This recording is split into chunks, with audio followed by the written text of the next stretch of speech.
ये किस्सा संभल का है, किस्सा गंगा जमुनी तहजीब का है, किस्सा कथित भाईचारे का भी है, जिसका शोर आप अक्सर संसद से लेकर सड़कों तक कई बार सुनते होंगे।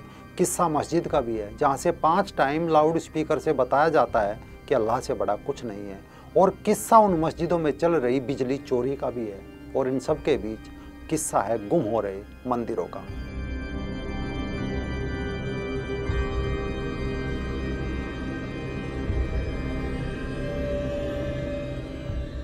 यहाँ मंदिर कब से था ये? मंदिर तो हम जन्म से हमें मेरी उम्र 82 साल है जब से मंदिर देख रही हूँ। किसका मंदिर है? भगवान शंकर का मंदिर है और हमारे ये कुलगुरु का मंदिर है।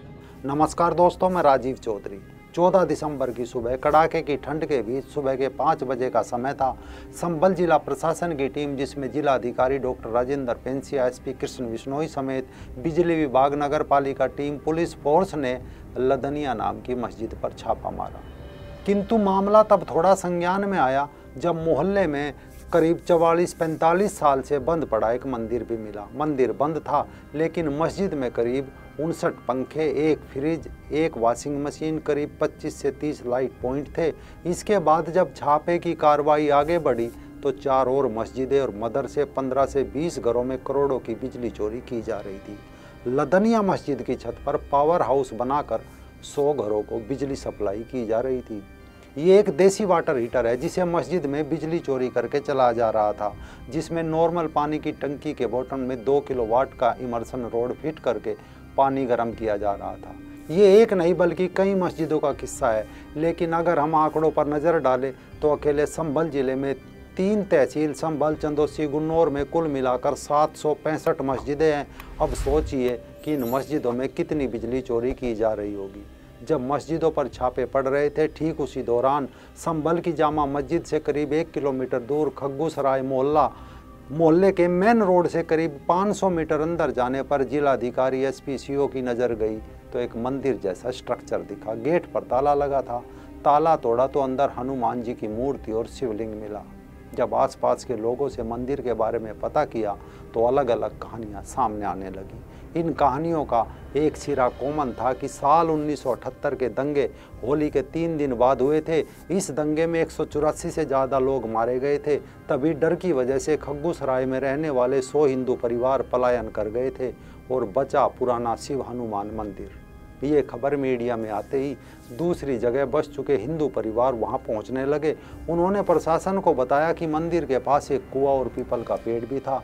कुएं से पानी लेकर लोग मंदिर में जल चढ़ाते थे और पीपल की पूजा होती थी। पीपल का पेड़ अब नहीं है, लेकिन पुलिस ने लोगों की बताई जगह पर जेसीबी से खुदाई कराई तो कुएं के अवशेष मिल गए। मंदिर कितना पुराना है ये पता करने के लिए आर्कियोलॉजिकल सर्वे ऑफ इंडिया से जांच कराई जाएगी। फिलहाल मंदिर के 3 तरफ अतिक्रमण है, सिर्फ एक जगह खाली है। स्थानीय लोगों ने दावा किया कि मंदिर 400 से 500 साल पुराना है। आज सवाल ये नहीं है कि एक प्राचीन मंदिर वहाँ मिला, बल्कि सवाल ये है कि आखिर 46 साल से मंदिर बंद क्यों रखा गया था।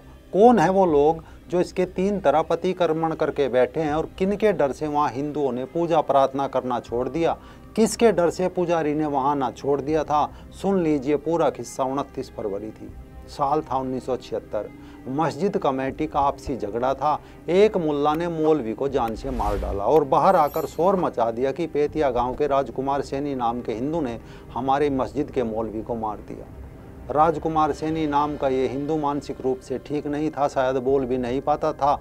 जब तक ये सच सामने आता तब तक उन्मादी भीड़ ने मंजर सफ़ी, अताउल्ला ततारी के नेतृत्व में सूरज कुंड और मानस मंदिर तोड़ डाले। फिर मुस्लिम उन्मादी भीड़ ने किशन लाल जी के घर को जलाने का प्रयास किया, लेकिन हिंदुओं ने प्रतिरोध किया तो वहाँ से मुस्लिम पत्थरबाजी करके भाग चले। हरि सिंह पुत्र सुक्का सिंह निवासी सोतीपुरा, राकेश वैश्य पुत्र रामेश्वर प्रसाद निवासी मोहल्ला कोटपूर्वी की हत्या कर दी गई। इस घटना से 2 सवाल उपजे। पहला तो खुद मौलवी को मारा और झूठ बोलकर दंगा कराया, फिर मंदिरों को निशाना बनाया। दूसरा, अगर राजकुमार ने ऐसा किया भी था तो क्या संविधान और कानून का पालन नहीं होना चाहिए था। इस घटना के कुछ दिन बाद 24 अप्रैल साल वही 1976 को कोटपूर्वी मोहल्ले में कल्लू निवासी नचावन के घर में एक विस्फोट हो गया, जिसमें उसका पुत्र सलाम बुरी तरह घायल हुआ। अस्पताल में अगले दिन उसकी मौत हो गई, लेकिन खुद की गलती ना मानते हुए मोहल्ला लाल मस्जिद सराय तरीन ने एक वृद्ध कामता प्रसाद की चाकू मारकर हत्या कर दी। ठीक इसी समय जयचंद रस्तोगी नाम के एक हिंदू की तमंचे से गोली मारकर हत्या कर दी गई। एक हिंदू को शहर के बाहर भीड़ द्वारा मार दिया गया। इस घटना में करीब 22 मुसलमान दोषी थे। पुलिस ने संतुलन साधते हुए इतने ही निर्दोष हिंदुओं की गिरफ्तारी की। इसके बाद 7 दिन कर्फ्यू रहा। गजब ये देखिए कि साल 2006 में मुलायम सिंह यादव ने दंगों में शामिल लोगों को आंदोलन में शामिल दिखाकर लोकतंत्र सेनानी घोषित कर दिया। साल आ गया 1978। 25 मार्च को होली का त्यौहार मनाया जाना था। तब इन लोगों ने क्या किया कि ऐसी जगह चिन्हित की जहां होली जलाई जाती थी और उस स्थान पर मुस्लिम दुकानदार द्वारा किसी ने खोखा रख दिया तो किसी ने चबूतरा बना दिया, यानी हिंदुओं को परेशान किया जाना था।